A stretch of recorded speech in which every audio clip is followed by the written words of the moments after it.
Hello everyone! Today is going to be my first crochet video for the channel. So I've been crocheting for probably like 10 years now, and this year I've gotten more into it. I'm learning to read patterns, learning more stitches, and learning how to make more clothing.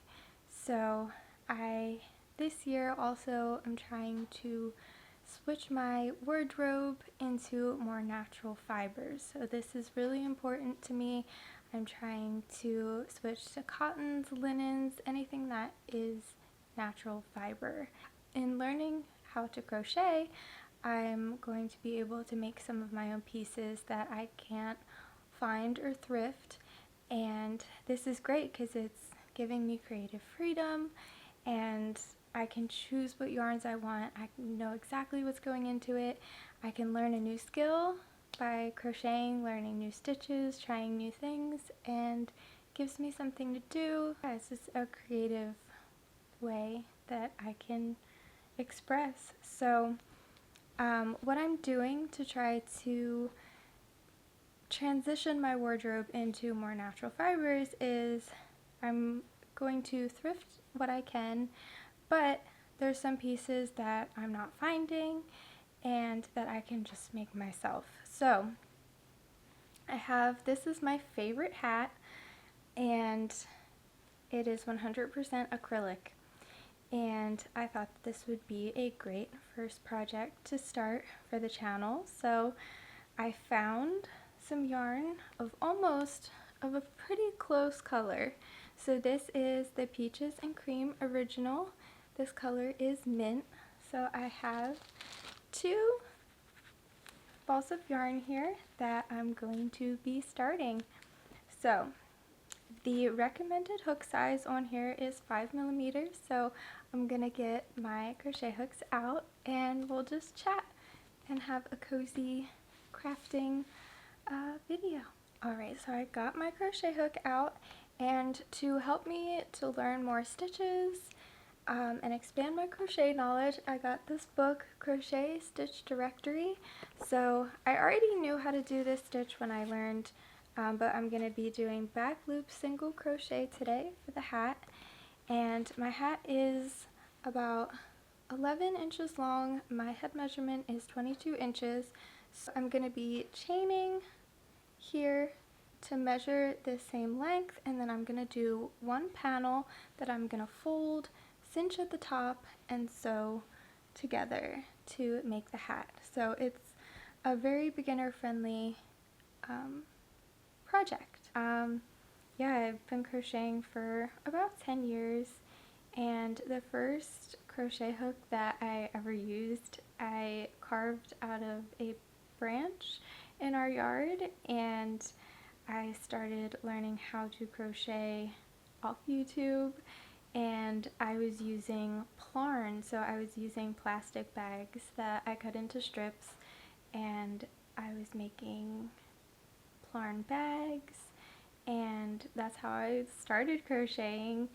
I eventually bought some, hooks, and got the hooks with the grips here, and for a while I was making plarn bags and wallets and purses, and I made one for my mom, and then her work friends saw it and then they were interested, so I made more.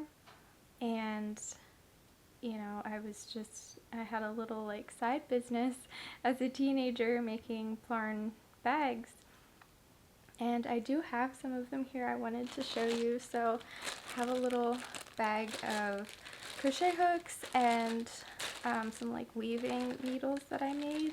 So the first one that I made was this one here.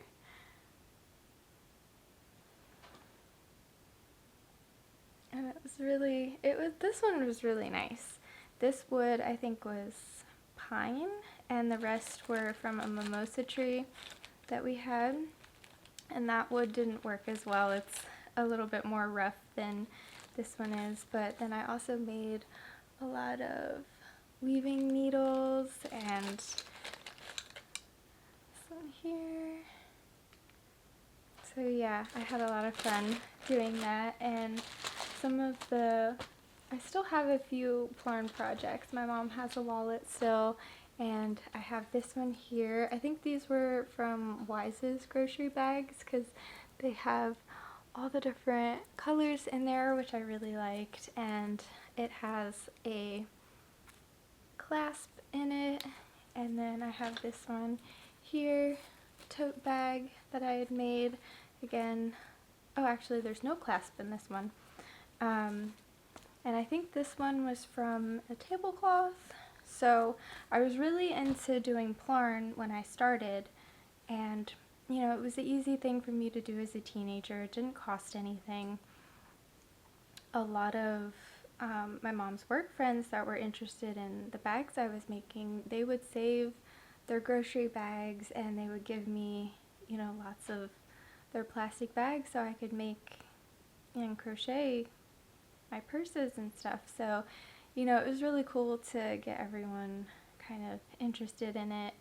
You know, it was a way to recycle and stuff, but then I kind of moved away from that because I didn't feel like I was doing it as sustainably then, because then, you know, I would have certain colors that I wanted to get that I couldn't find bags for, and I went and bought a couple tablecloths at Dollar Tree to make projects with, and then I was like, you know, I don't have enough bags or enough colors to make what I want, so then I was, you know, buying the tablecloths, and I was like, this isn't as sustainable anymore if I'm just creating more plastic. So it was good when, you know, I did it, but I eventually moved away from that. And yeah, I had a lot of acrylics to acrylic yarn when I started, and I had always gotten like these peaches and cream, because you can get these from Walmart. That's where I got these from. Their selection is actually pretty decent for cottons, not only yarn but fabric as well, fabric squares, and they have cotton flannels too, and I was really surprised. That was like the first time I had seen a full cotton flannel. So I was pretty happy with their selection. So yeah, I got this 100% cotton yarn from Walmart, and you know, it's affordable. It's a good price and it's a decent quality. So it's a great thing to get started with projects also. And I have a few other projects here too that I made with cotton yarns before, another bag, and I made a backpack a long time ago. This one also has the snap on it, and it, you know, it was, when I was making the Plarn bags, it was very easy to make, and it only cost me the price of a button and some string to make it. So, you know, it was a good business a little side business to start when I was a teenager. I've made a lot of coasters. I've made some silverware holders for my lunchbox, but yeah, I wanted to get more into clothing and switching to natural fibers, and like the acrylics and all those other materials are byproducts of the fossil fuel industry, and our plastics and our microplastics, and you know, it's not something that I want to keep using. And you know, it's right on our skin, it's right on our largest organ, and I don't want, you know, I already have some like skin irritation and eczema. I don't want to keep, you know, using non-natural fibers.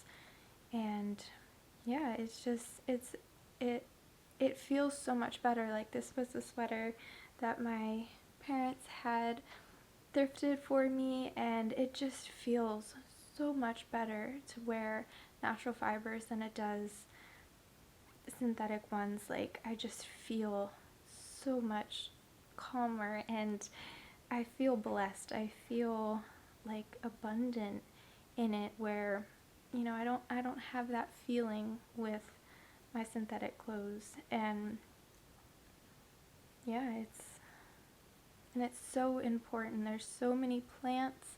There's so many. I watched an entire video about like heritage varieties of cotton plants that are being threatened because they're cultural plants that aren't valued by fast fashion and by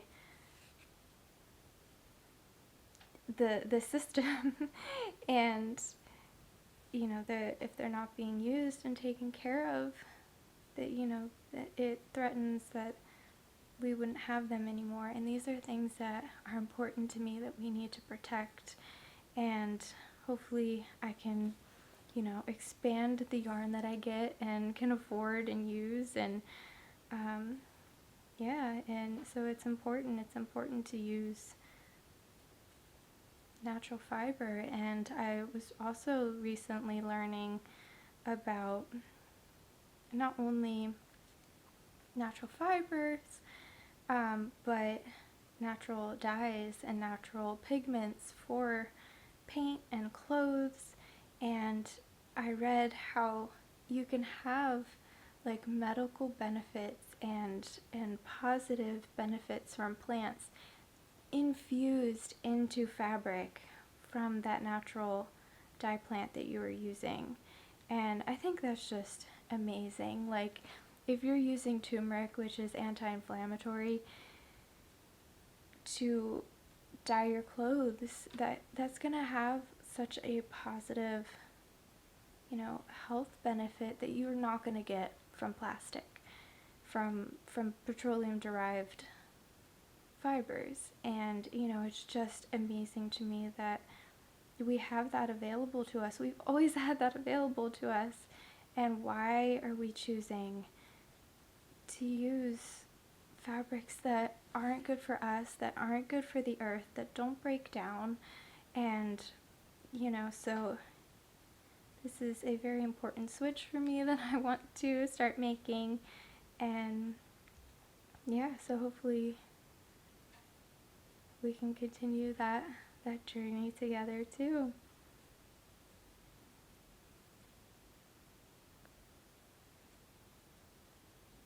So I'm learning to crochet, and I like crocheting a lot more than knitting. I've learned like a very basic stitch knitting, and you know, I want to learn it better at some point, but my focus is crochet right now. And I also have a rigid heddle weaving loom that I got also as a teenager that I'm excited to start using as well, and use natural fibers for that to make scarves and whatever else I come up with, blankets, cloth, you know, towels, anything I can think of. So yeah, I'm really excited. I'm just gonna keep working on this, and I'll meet you back here.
Hey guys, so I just finished, I have a little bit left to weave in, but I just finished one ball of yarn.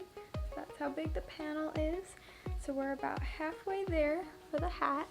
So I just wanted to show you guys.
Alright guys, so here is the final hat. I washed it and it did stretch out a little bit, which I was hoping for because I had crocheted it a little bit smaller than I realized I did. So I stretched it once I washed it and it dried.